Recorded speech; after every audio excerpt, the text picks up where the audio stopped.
Remember, in the course of discussing movies, the host will spoil plots. You've been warned.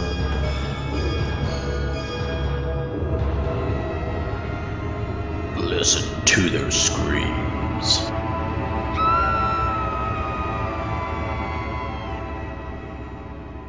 Greetings and welcome to Listen to Their Screams, a horror podcast that feels like you're talking to friends. I am one of your friends, Dave, and we're joined as always by our other friend, Ike. Ike, how the hell are you?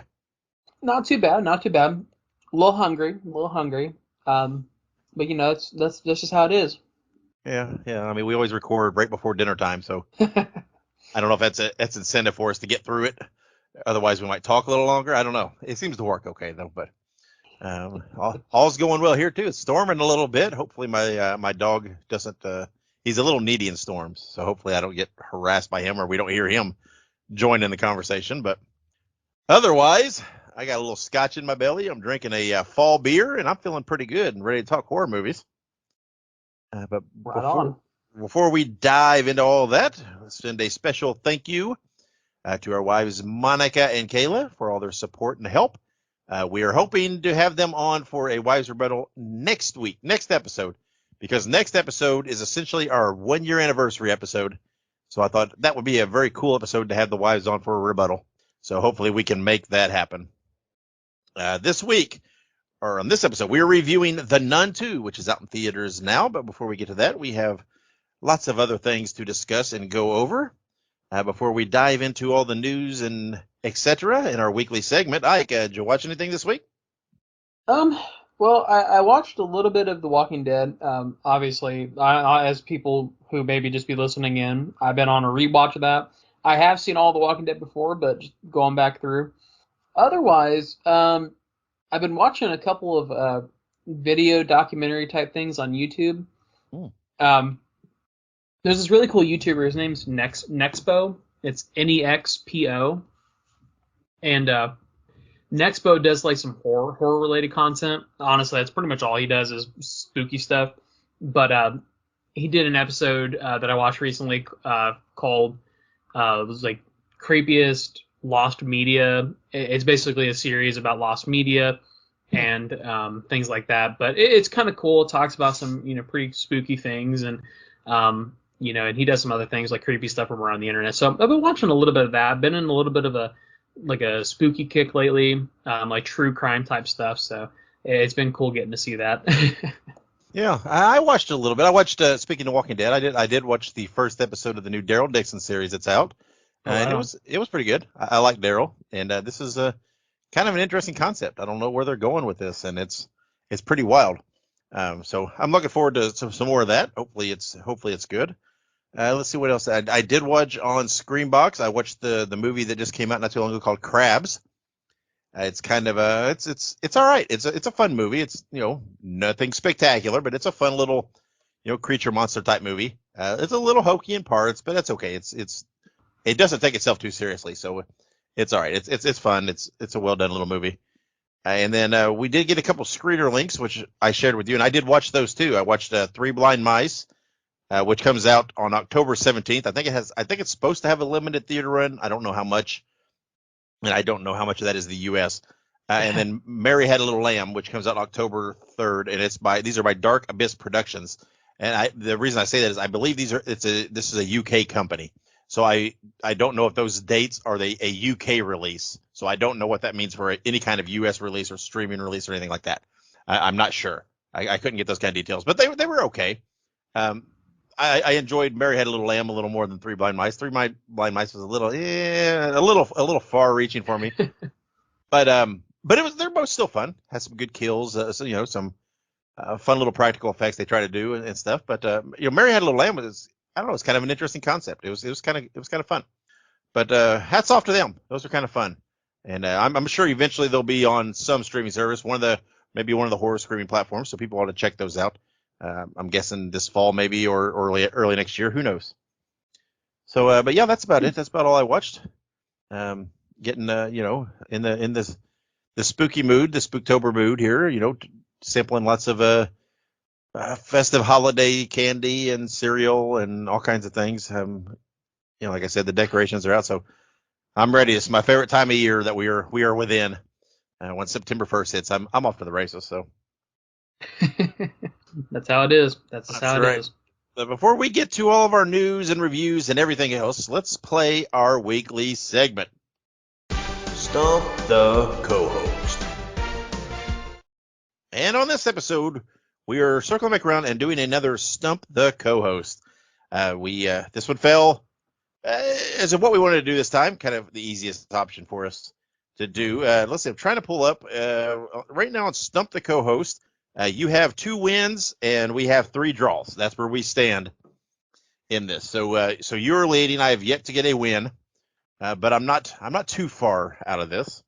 So hopefully I can get a win under my belt and don't let this thing slip away too much. So, Ike, you got your cards. Are you ready to play? I got my cards and I'm ready to play. All right. I guess should give a little background. What this is a horror trivia game that Ike and I play. We both have identical decks of horror trivia cards, and we each have shuffled them up, and we randomly pulled 2 cards from this deck, which is 4 questions. Each card has 2 questions, and we alternate giving each other these questions, and whoever gets the most right gets the victory for the episode or a draw. And then when we, at the end of the year or the beginning of next year, when we do our year in review episode, we will tally everything up and see who the 2023 Listen to the Screams trivia champ is amongst the 2 of us. So you're more than welcome to play along at home. If you know the answer to the question, just scream it out loud. Maybe, I don't know, maybe some time travel shit will go on, and I'll absorb some of these answers, and it'll propel me to victory. All right, Ike, since you're in the lead for this thing, I'm going to ask you first to put you in the driver's seat and the pressure on you to set the standard here. So here we go.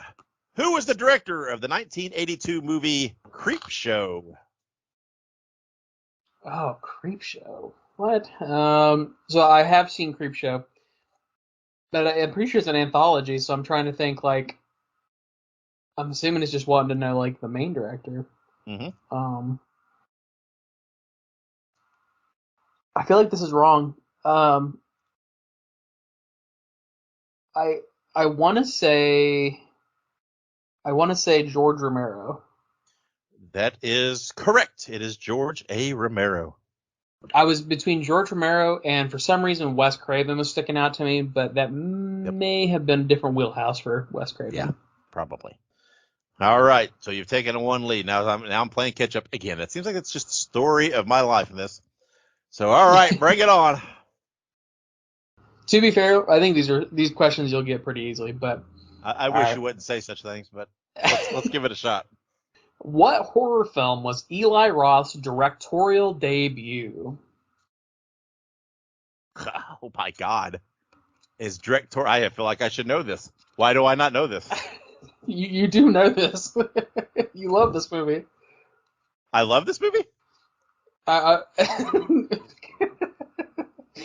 No, you don't. You do not like this movie. Okay, well then I'm going to say Cabin Fever. Yeah, I had to say it because, oh my God, Dave hates Cabin Fever. People who've not heard this conversation, we've talked about this, I would say, pretty frequently. Yeah, well, I mean, we had last episode because it was an anniversary, remember? Right, yeah. Oh, I hate this movie. Oh, that's funny. Maybe that's why it didn't click. It was Eli Roth, because I just don't pay any attention to this movie because I can't stand it. I was afraid that, I thought, oh shit, I've had a little too much scotch and now I just can't think straight. This is not boding well for me here, but. Oh, that's funny. It's weird that is like, I mean, it's not like a new movie, but it's like a new-ish movie, and that's his directorial debut. I feel like he's been around for longer than that, but. Yeah. I don't know. It doesn't feel like an Eli Roth movie. I don't know. Maybe it's because I've only seen it like once, but right. I don't know. All right, here is your next question. Oh, in what horror movie do we see Kevin Bacon impaled in his throat with an arrow? Yes, that would be Friday the 13th. That would be Friday the 13th. Man, that was an easy one. All right, back to me. All right, we have. You surely have this. What was the name of the half-fly, half-human monstrosity in the remake of The Fly? His name? I have no idea. I don't know what his name is. I'm not the slightest. What is his name? It is Brundlefly. Brundlefly. I don't remember that at all. I've never seen the movie, so I don't know if they talk about it or not. But I love the movie. For some reason, that does. I don't know. That does not stick out with me. Telling you, I might be a little too drunk to play this game right now. Lord. All right, here we go. What Jennifer Love Hewitt-led horror movie revolves around a group of teens that hit a mysterious stranger with their car? I Know What You Did Last Summer. That is correct. See, Oh. man, I would have got every one of yours so far. Yeah, I would have. Lord have mercy. I would have gotten one of the ones you've gotten so far. All right, go ahead, and I got to make sure I got to get both my last two, and you have to miss your last one. Sure. For just a tie. I can't even get a win anymore. Good Lord. Go ahead. All right. What Wes Craven movie was inspired by the true story of a wild Scottish clan who murdered and cannibalized numerous people during the Middle Ages? This probably won't help you, but there is a remake of this movie. Yeah, that probably won't help me. Man, why? I don't know. Why am I just completely shooting blanks? I'm like, I can't even think of movies. I'm gonna have to quit drinking before we record. If it's any help, it's from the 80s, I think, or 70s. I feel like I know this movie. I want to say it's the Hills Have Eyes. Yep, that's right. You got it. All right.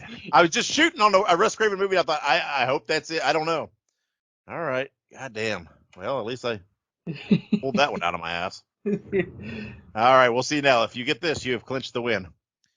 What 2005 Eli Roth film set in Slovakia featured the sadistic tortures of the elite hunters? It's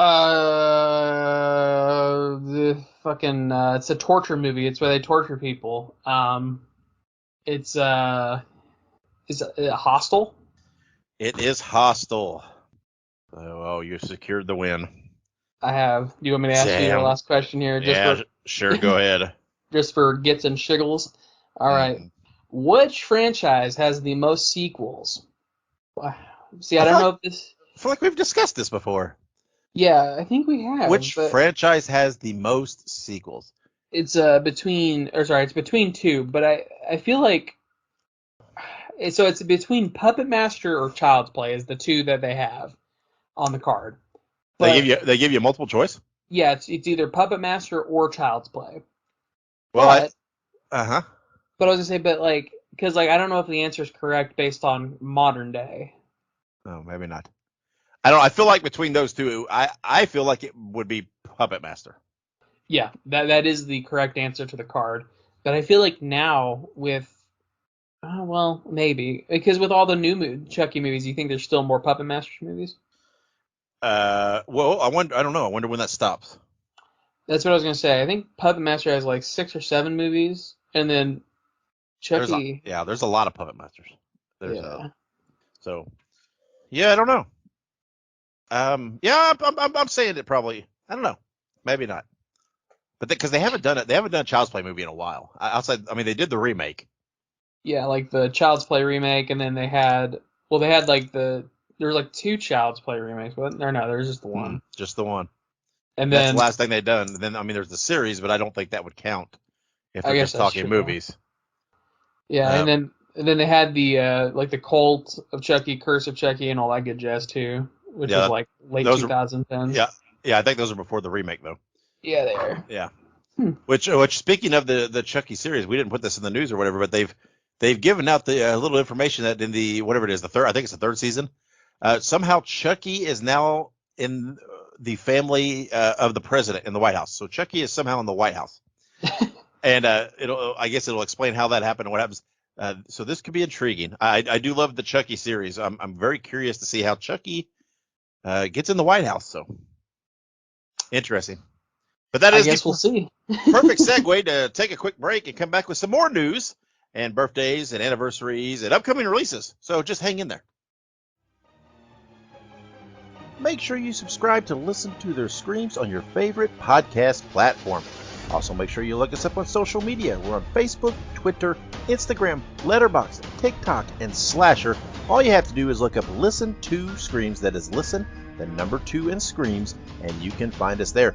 Also, make sure you go and buy yourself a Listen to Their Screams t-shirt.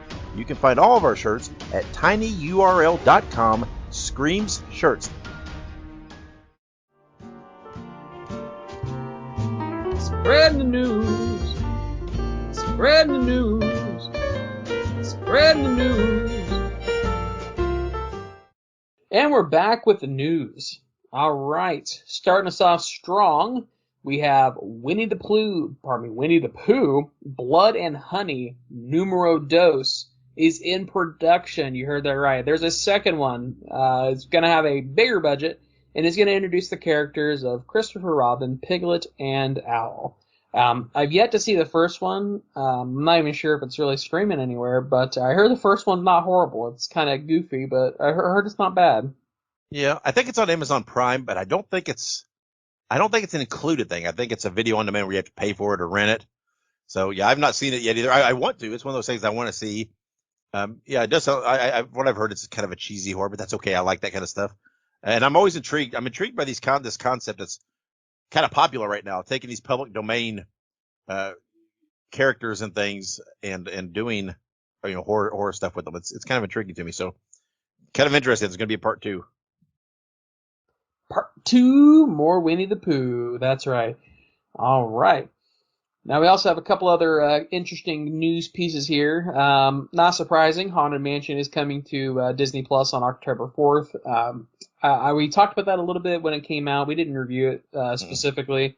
But we did, I went and watched it. I know my wife Kayla, she wanted to go see it, so we went and saw it. And it wasn't bad at all. It was relatively good. Not as good as the original, but definitely worth a watch, especially in this spooky season and if you have Disney Plus. Yeah, I didn't see it, so it's not one of those things I really want to go to the theater, but I'm excited it's coming to Disney Plus. I'll watch it there. Absolutely. And then we have Talk to Me, which is now available on video on demand and will be released physically on October 3rd. Talk to Me, of course, was A24's probably one of the best A24 movies I've seen so far. I love A24, don't get me wrong, but man, Talk to Me really knocked it out of the park. But yeah, super excited for that. Definitely will be watching it again. And obviously, if you guys want to buy it physically, you can do so on the 3rd. Yeah, I can't wait to watch it again. I love this movie. It is, I've not really thought it through all the way, but as of right now, it's definitely a top 5 so far of the year for me.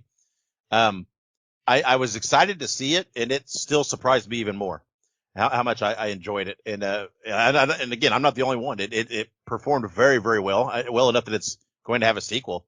And it's been kind of a sleeper hit for them, when people weren't really expecting much. But I'm excited. I can't wait to watch it again. Yeah, absolutely. Super excited to watch it again. Super excited to potentially own it. But speaking of Talk to Me, A24 is selling a screen-accurate replica of the Party Hand for a mere $110 on their website. Obviously, that's not a horrible price point, especially for a movie-accurate prop of some sort. So, I mean, if you're interested in it, give it a shot. Go give it a buy. $110. What's money? You know what I mean? Money's a social construct.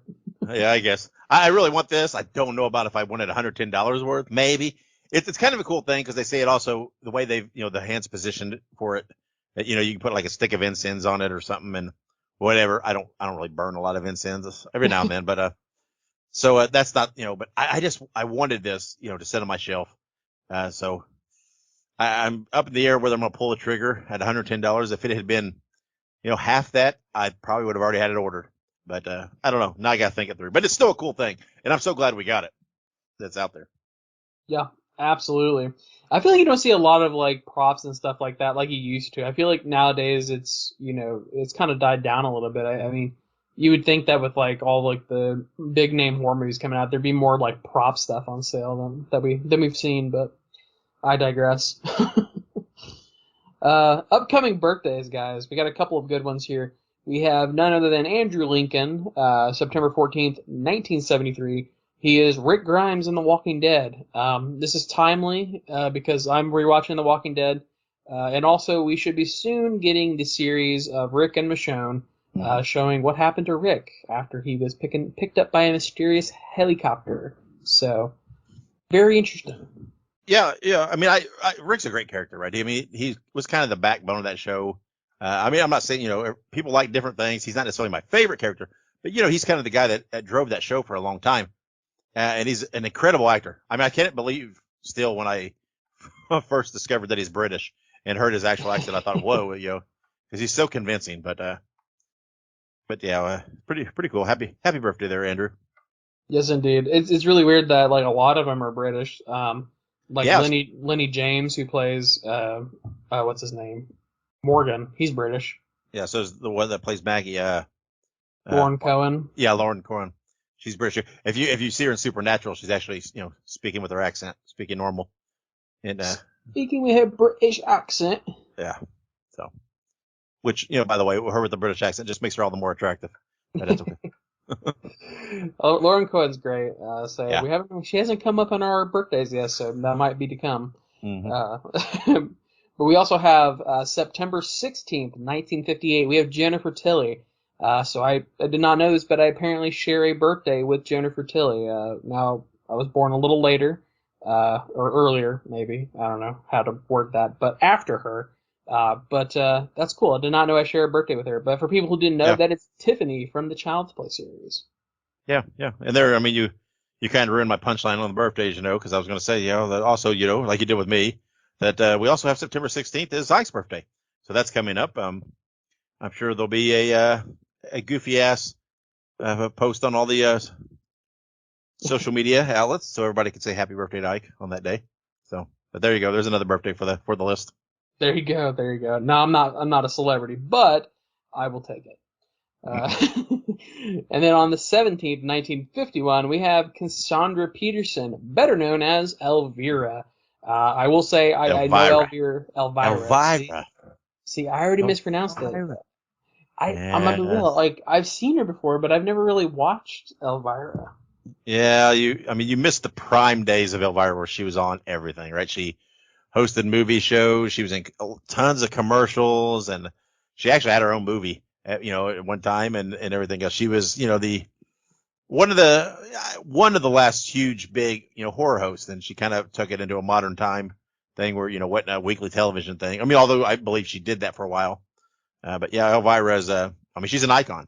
Right? I mean, she's so many people, when they see her, they know her. She's just, although she did kind of rip off most of her look from Vampira, but that's okay. She's still great, and still out there doing her thing. So that's absolutely right. All right, now we have a couple of upcoming movie anniversaries. Starting us off, we have September 14th, 2012, Resident Evil Retribution. This is the 4th or 5th movie in the franchise. My only thoughts for you here, because I do love the Resident Evil movies, is that they do fall off significantly after a certain point. And it's right around this point that the movie started to fall off. Now, did I still enjoy it? Because it had a lot of fan service for the video games, sure, but yeah, it's not the best one in the franchise, but good nonetheless. Yeah, I've never seen it that I know of. I maybe, but I don't remember. So, I threw you a bone with putting this one in there. Absolutely. Well, I love it. I'm thinking about going back through it because I recently started replaying the very first Resident Evil game from like 1998. So I'm thinking about going through and watching all the movies. So I'll let you know if I do that. And then on September 16th, 2005, on my birthday, not too long ago, well, I guess, what is that, 17 years ago, we have Crywolf. I don't think I've ever seen Crywolf. I'm going to have to look that up. Have you seen that one? I believe so, yes, but only because Jared Padalecki's in it. So I believe I watched it, and it's okay. It's nothing great, but I like watching stuff with Supernatural alum in it. But although, man, Jensen Ackles, I love Jensen Ackles, right? Absolutely love Jensen Ackles, but he is in a horror movie called Devour that I couldn't finish. I turned it off. It is so bad. I mean, I'm talking at Dave level cabin fever bad. It was so bad. And I hate saying that because he's in it and I love him so much. But this movie is, it's tough. But Crywolf's not too bad. That's funny. Yeah, I was gonna say I just looked it up and it doesn't look horrible. It looks like you said, kind of like your cheesy early 2000s type movie. So I'll have to give that a shot sometime. I'll have to give it a shot. And then our last movie anniversary is September 18th, 1987. We have Ghoulies. Ghoulies number 2, in fact. I've never seen Ghoulies, but I do know of Ghoulies. I just have never seen it. Yeah, they're funny movies. They're fun. Ghoulies are great little creatures. I mean, again, these are the attempt to cash in on the Gremlins craze. The Ghoulies are, but in their own right, they're still fun and creative. The first movie's better. The second one, it's okay. But I think there was like 4 or 5 movies in all. But some people love the Ghoulies movies, and they're okay. They're fun, but they're no Gremlins. Let me put it that way. That's what I was gonna say because I looked at the cover art of Ghoulies and it definitely reminded me of Gremlins, but Yeah. you can't beat Gremlins. Can't beat Gremlins. Mm-mm. All right, that's pretty much it for our birthdays, anniversaries, and news. We have some upcoming releases here now. But before I get into that, make sure you're following us on social media. If you aren't already, then what are you doing, man? We post about all this stuff all the time, so if you miss something, maybe you miss a week on accident, which I don't know why the hell you do that, but if you miss a week on accident, you don't have to go back and listen, or you do have to go back and listen, but you can also see it on social media. Anyways, upcoming releases and recent releases, potentially. We have first the Goosebumps series. We talked about this a little bit, but it's coming to Disney Plus on the 13th of October. The first 5 episodes will drop that day, and the remaining 5 will come out weekly after that. I have 2 things I'm going to say about this. One, I'm super excited. Goosebumps was probably one of my first introductions into horror. R.L. Stine is a master. And the second thing I have to say about that is that I do not like that they're doing it weekly. I hate when shows stream to these streaming services and they release weekly. I think that the reason why streaming services used to be really good is because they would just release all that shit at once, and you didn't have to wait for it like you did with normal TV. So I felt like it's kind of defeats the purpose to release it weekly, if you ask me. Yeah, I mean, I think they're trying to prolong the buzz, I guess is what it is. That's why they drop a chunk and then they do it. I think they're just trying to, prolong the attention they get for it and everything. So it's kind of the new model that things are doing now. They're, dropping several episodes and then releasing the rest weekly. Kind of the new thing. Ain't that some shit? Well, I'll watch it nonetheless. I'm not happy about it though. And then we also have Dave, funnily enough, sent me a TikTok about this. But Eli Roth has a movie coming out called Thanksgiving on November 17th. It is described as after a Black Friday riot ends in tragedy, a mysterious Thanksgiving-inspired killer terrorizes Plymouth, Massachusetts, the birthplace of the infamous holiday. In past years, we try and review a holiday-themed movie around these times, Christmas, Thanksgiving.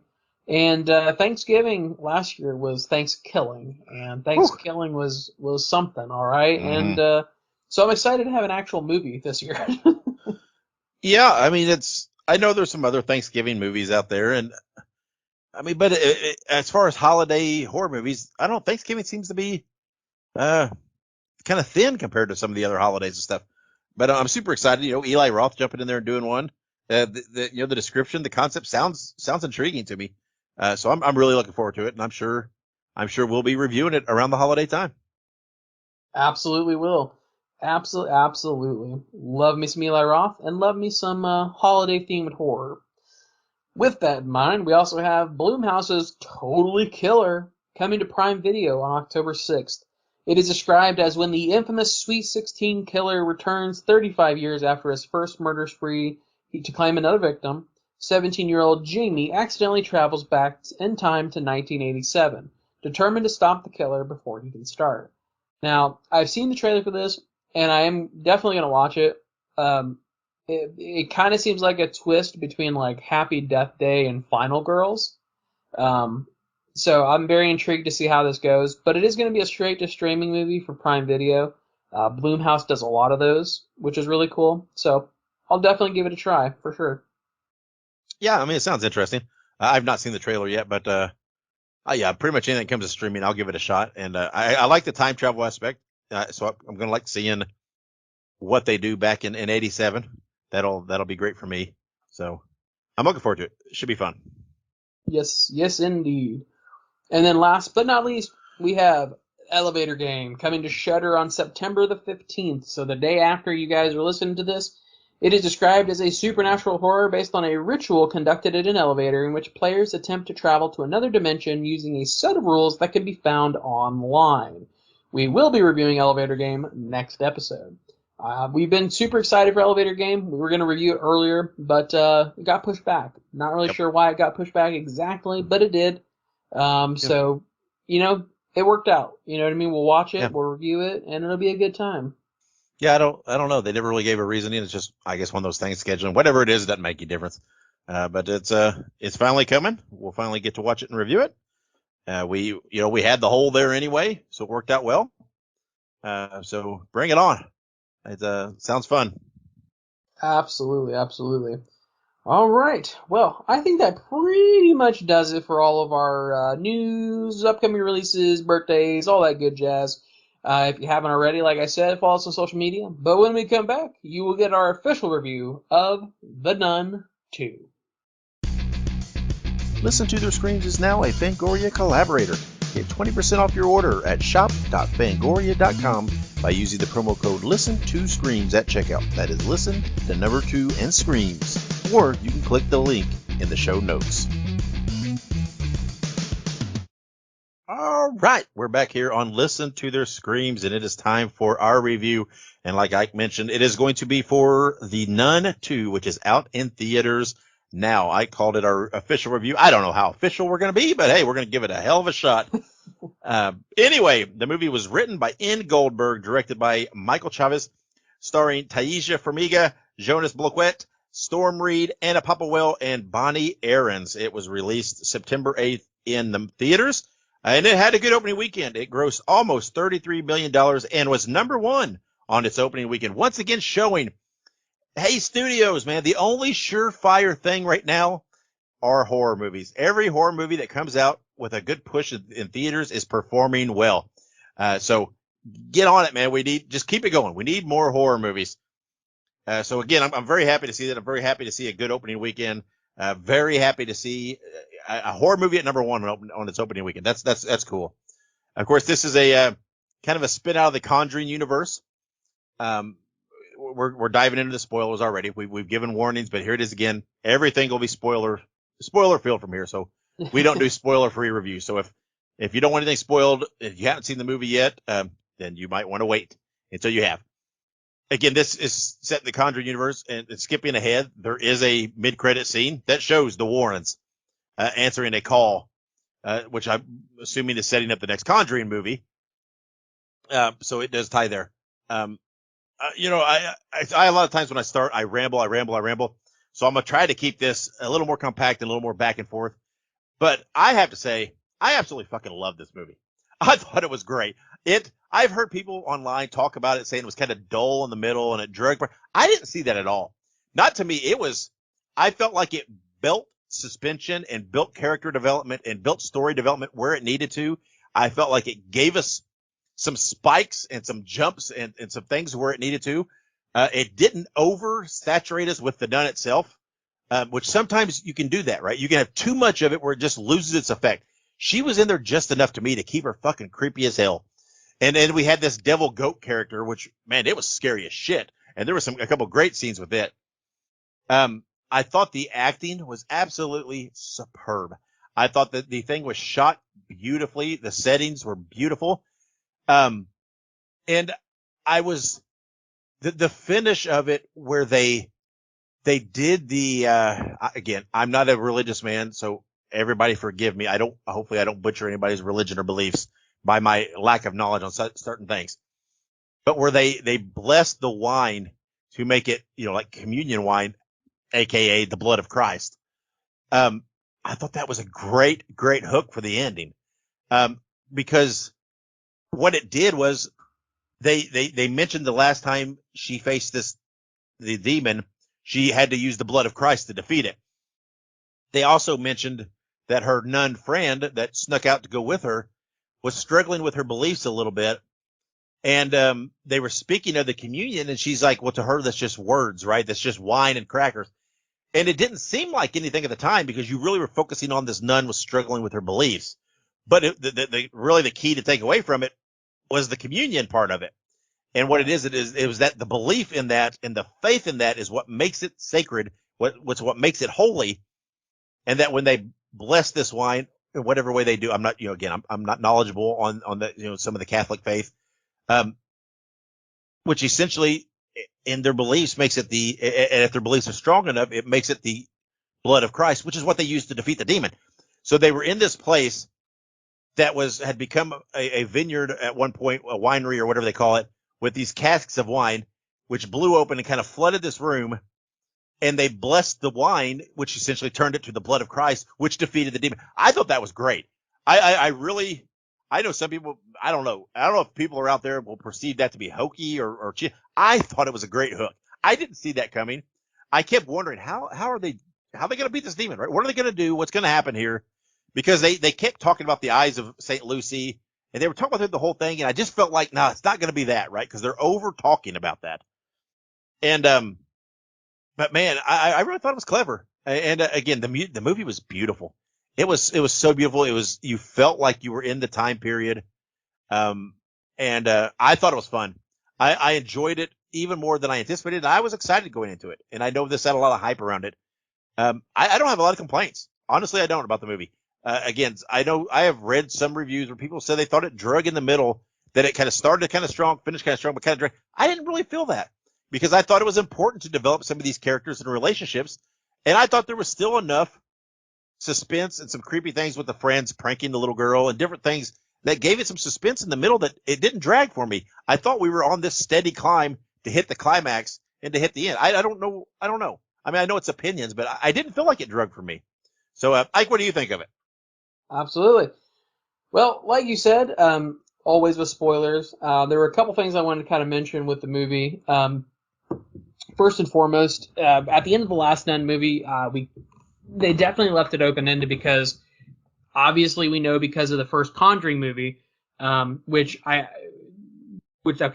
back to what you said in the beginning, the post-credit scene or mid-credit scene, I'm pretty sure the mid-credit scene is the Warrens being called to do the exorcism on, what's his name, Maurice.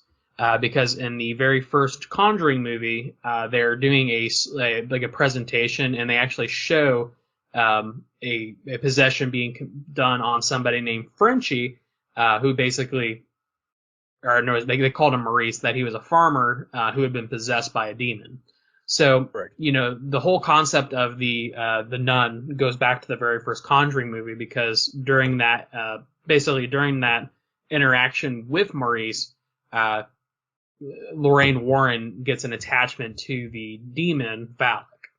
So we know that eventually Maurice and Ed and Lorraine Warren are going to have to cross paths.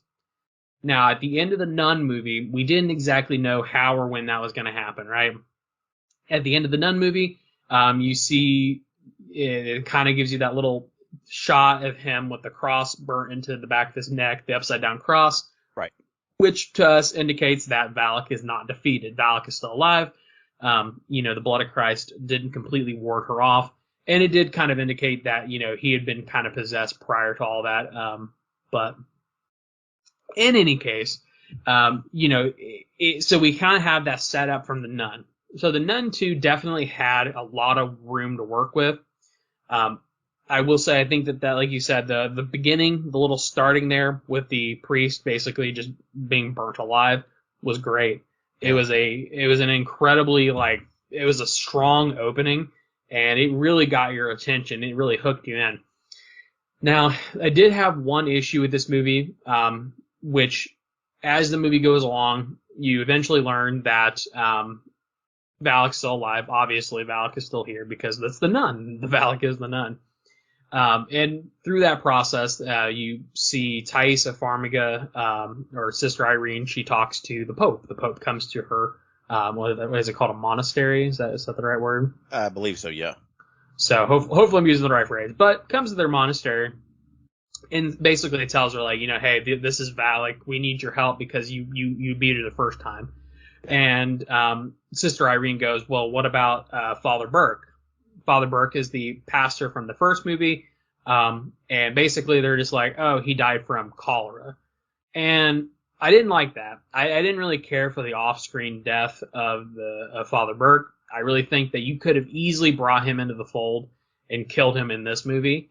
You know what I mean? That would have been a more impactful reasoning for maybe Sister Irene to maybe want to fight the demon.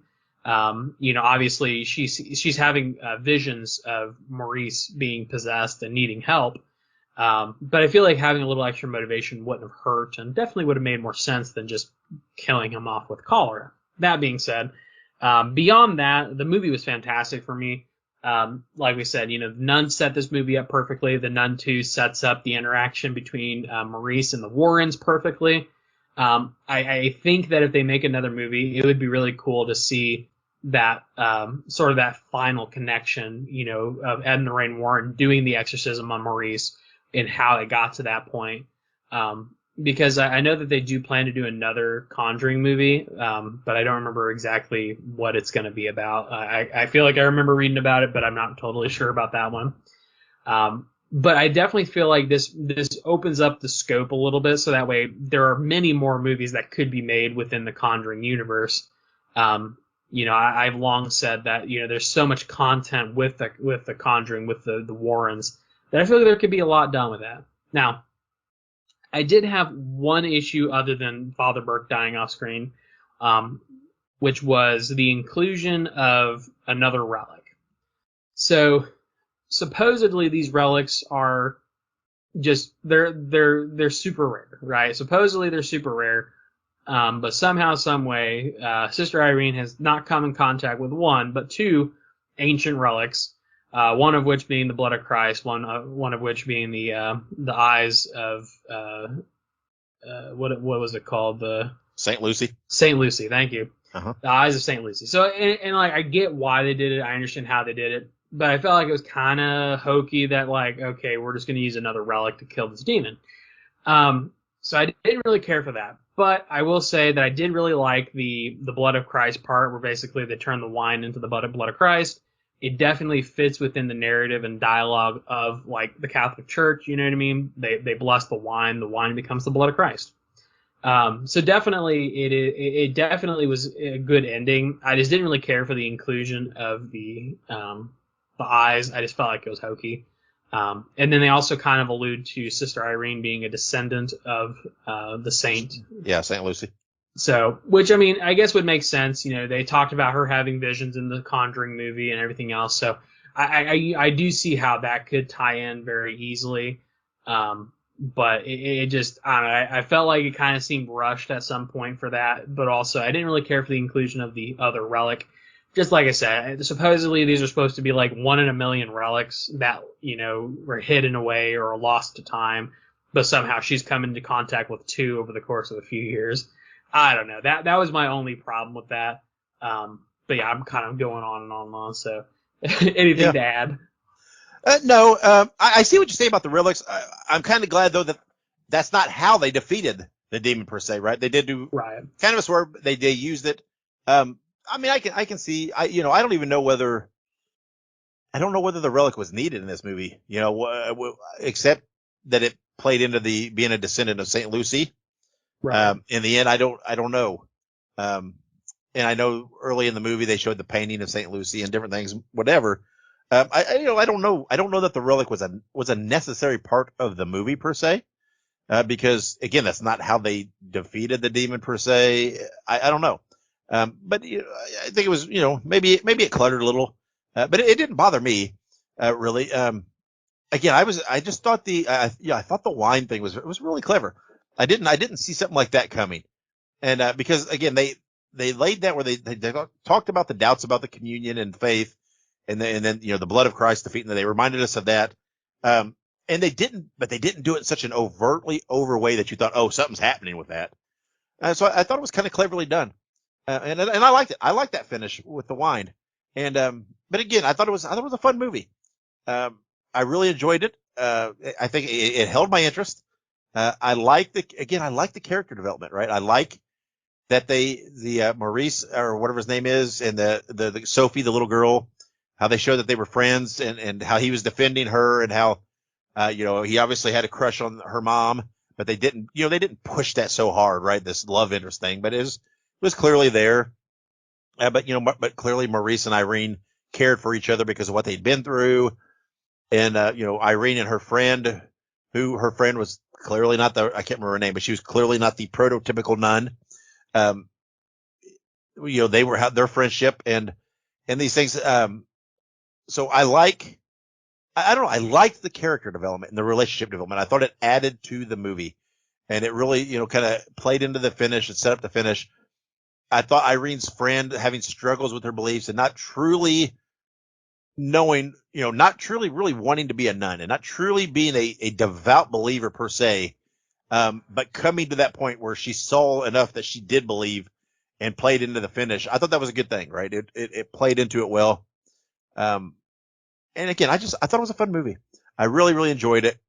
I thought it was a good chapter in the overall, Conjuring universe. And yeah, like you mentioned earlier, like we've said before, I believe we brought it up a couple of times. There's so much they can do in this Conjuring universe besides just Conjuring movies, right? They can do so many things and spin out of it in so many ways. There's, whether they even tap into more information on the Warrens, right? There's lots of other tales, whether they're really far fetched or not, but there's lots of stories, that they can really play onto, and they can pretty much tie anything they want into it at this point.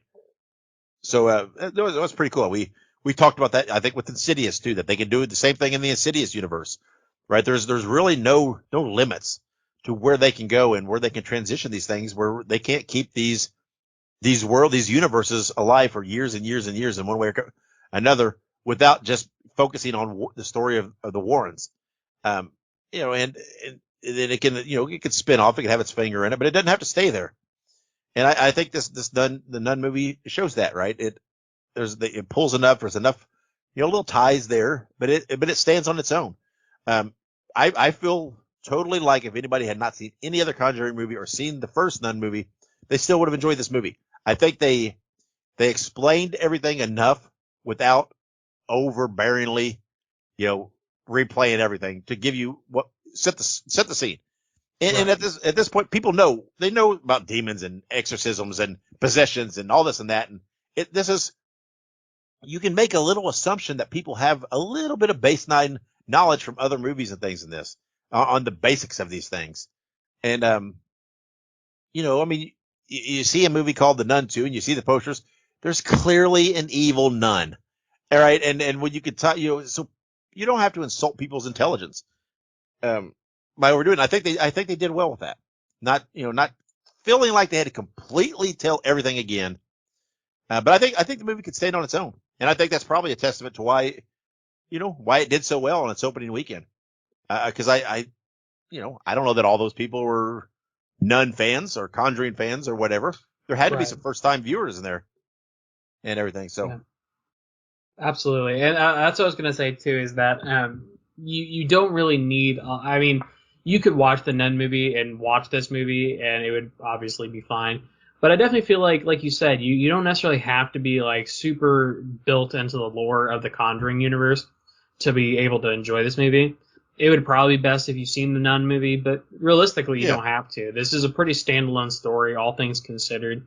But obviously there are definitely some nods in this movie that would definitely connect to other movies that might make it more enjoyable for some people. But definitely this movie, I think it performed so well. Not only was it, released in a very good part of the year, you know what I mean? We're finally starting to get into fall. We're starting to get towards October now, and it's getting time to be Halloween. So I think this is the best time of the year to release these horror movies. And I think pretty much all the horror movies that we're going to see this month and next month are going to perform super well. So I'm super excited for that. Yeah, I mean, definitely. It is, and these guys know that, right? They know it's the time of year to really shine on these things. But if history in the last few years has told us anything, whatever reason, horror movies are performing overall, but for whatever reason, horror movies that are released right at the beginning of the year are really excelling too. I just think horror has such a strong following now, and it's crossed, so much. It's grown so much that it's just as a genre, it's really performing. But of course, this is prime time of the year. This is when you even get, kind of peripheral fans that want to, see spooky stuff and scary stuff that wouldn't necessarily always go to a horror movie. But it's the time of the year where that's what they want to see. And like you said, I mean, we have, Saw X coming up, Exorcist Believers coming up. I don't even know what Five Nights at Freddy's is coming up. And I know there's the Pet Cemetery Bloodline that's coming to streaming. But I mean, that's still 3 very, very big theater releases that's still coming in the next little over a month. So, I mean, there's still some really, really good stuff. And again, I always have in the back of my head as I watch these things, what my top 5 are for the year. I kind of have that. And to me, I think The Nun slipped in there somewhere. I don't have it laid out per se, but for right now, I think it's kind of in there. But like we said, we got some really big movies still to come. Oh, yes. So it's gonna be interesting to see when we sit down and analyze this at the end of the year, what we come up with for our top 5. I still stand. I really love The Nun 2, but still stand so far. I mean, I haven't thought it through all the way, but so far, Evil Dead Rise, I think, is still my favorite of the year, thus far. And, but there are some potential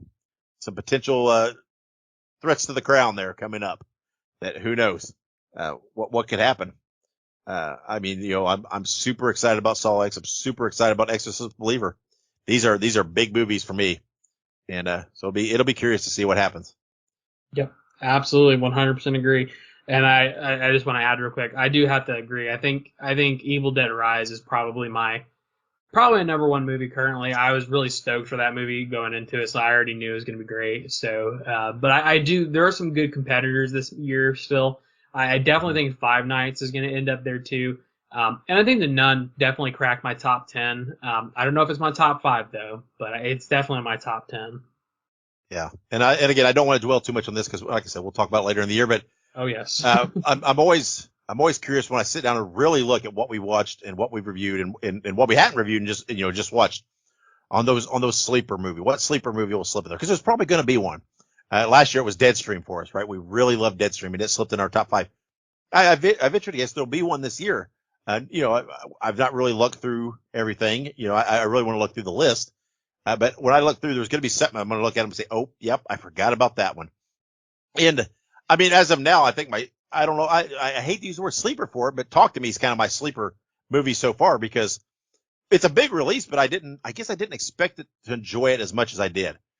But like when I say sleeper, I'm talking more, on the independent line, an independent production company or one of the streaming services, movies. And there's been a few though that have been pretty good. So I'll be curious to see when we really analyze it, here in a few months on what we come across. Because again, there's some big movies this year. So can one of those slip in there and break our top 5? We'll have to see.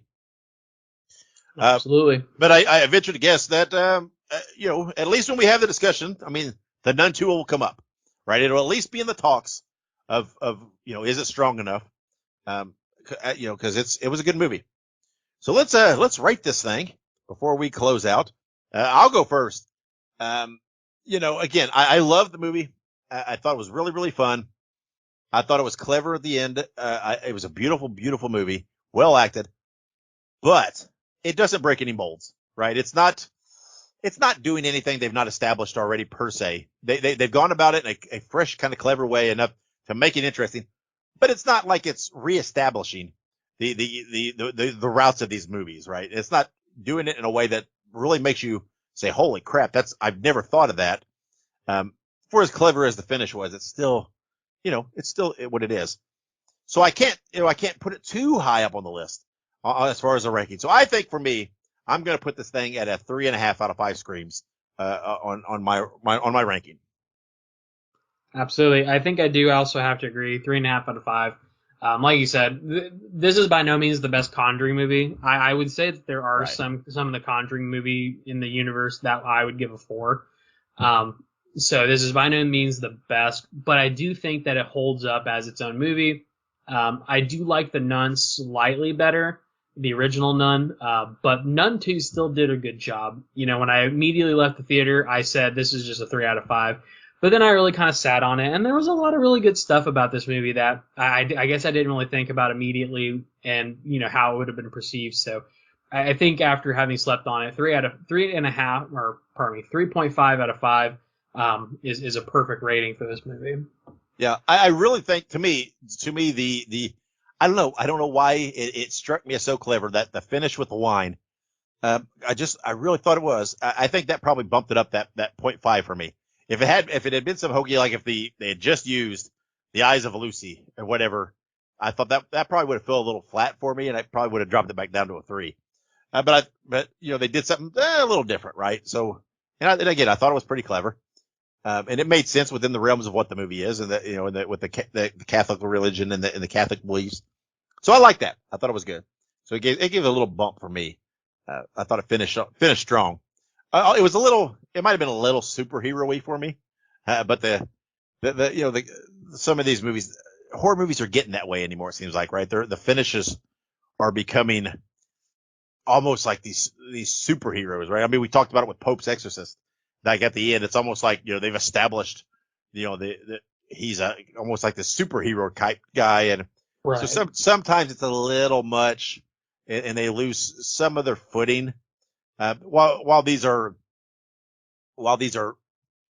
far-fetched ideals, and you really have to let go of some things to think of these things. There's something to be said, or at least keeping a toe grounded in believability. And sometimes these movies, with their superhero action finishes that they like to do now, sometimes they lose the course a little. And the Nun 2 had a little bit of that, but it wasn't too far fetched. So there you have it. 3.5 out of 5 screams for us for the Nun 2. Again, had a great opening weekend. I'm curious to see if it holds strong on its second weekend. Hit us up on social media. You heard all those platforms earlier. All you gotta do, we're on all of them. Just look up Listen to Screams and tell us what you think. Did you like The Nun? When we put that we were reviewing it and asked who was going to see it, we got a lot of response. A lot of people going to see it. A lot of people seem to be excited. So I would like to know, what did you think of it? Did you enjoy it as much as we did? How would you have ranked it? Would you have ranked it higher, lower? Give it your rating and let us know. Again, next week, we're going to be talking about and reviewing Elevator Game, which comes to Shudder on September 15th. So make sure you watch that before we dive into it. We're both excited, super stoked. We've been waiting for this movie, wanted to review it before, and then like I said, it got bumped, so that's okay. We pulled an audible, and we're doing it now. And like I mentioned earlier, this will be our 1-year anniversary show. We're officially have been active for a year, not missed a week, not been late any. Actually, we gave you one bonus episode of Halloween because we like to do that. But otherwise, every week we've been here talking horror movies with you, so we're pretty proud of that, and still going strong, right? We don't see this as the end of year 1. We see this as the beginning of year 2. So that's where we stand. So, Ike, before we close out of here and get out, and we both mentioned we're hungry, so before we get on to dinner, anything you want to add? Only thing I want to add is, everybody out there, make sure you're staying safe as we get into these spooky seasons. You know what I mean? There's a lot of things to keep an eye out for. Big thing is make sure you check your candy. Don't want to get no razor blades in there unless you want to pull a trick or treat. No, I'm just kidding. But remember your rules. Remember your rules. That's right. But for real though, keep safe out there because as we get into the spooky season, things in real life get spooky too, not just on the TV. So make sure you're staying safe, following the rules, don't go anywhere alone.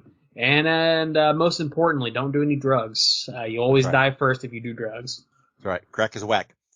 So just remember, like we said last week, last episode, hey, get out there, support your local haunts, your local haunted houses, your local corn mazes, your parades, festivals, whatever's going on in this Halloween Spooktober season. Get out there and support these guys and have some fun. That's why we have holidays, right? That's what they're for. They're for fun. And this is our chance, man. This is our chance to celebrate this spooky, scary stuff that we all love. We love it year round. We talk about it year round. We do it year round. But this is the time when the whole world joins in on us, and we're the guys lead the charge. So get out there and have some fun and support these things. And when you do that, wherever you go, whatever you do, be good, be safe, and have many pleasant nightmares.